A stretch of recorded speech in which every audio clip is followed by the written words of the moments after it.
I'm Suresh here. I just wanted to update on the very serious issue what Google has mentioned about the limit of 2 megabytes to MB for each file, right? So let's see that this is what Google was updated. Before it was 15 megabytes. Right now it is 2 megabytes. And here Google is mentioning it from a rendering perspective. That is one thing to explain this in a simplest example. But if you see here is 2 MB supporting file. Let's see the file types. Okay, what all we have.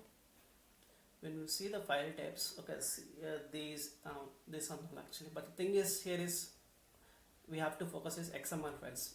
When Google comes to a website via XML file, that is sitemap.xml. That's the easiest explanation. Why I'm stressing of this XML file type is here is, let's take a simplest example like in Shopify anything. Okay, I already have this kind of random example, and let's take this.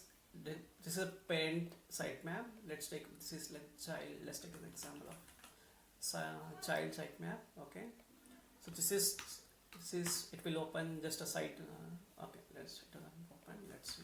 Okay, so it will open all the products from this sitemap alone. So I have already downloaded this one. Let's see the code how it looks like here. This is the code, but if you see this one, right, how many times it is this thing, like just copy it. I just wanted to show an example. If I do Control F, it just 2500 files is this person actually.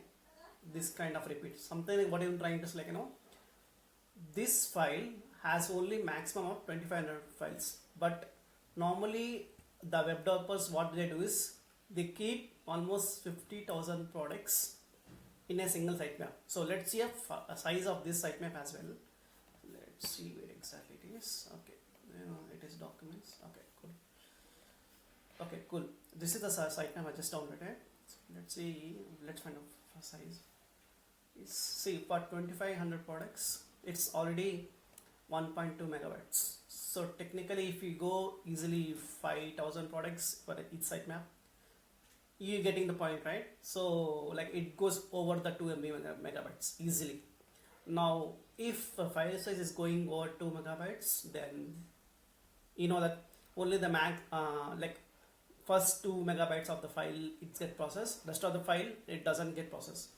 If the the sitemap doesn't get processed, technically speaking, those products doesn't even crawl, doesn't even index, doesn't even get the revenue. That's the point. Full point is that is very much important to understand.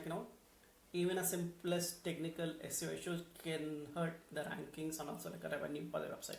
So this is how we have to think, combine knowledge of SEO, technical SEO, business perspective to make the decisions whenever there is an update. That's the thing. I hope you take this thing very seriously and just make the necessary changes, pass this thing to the developers. I hope they will fix it as soon as possible. I hope this is helpful for you. Please let me know if you have any questions. Thank you.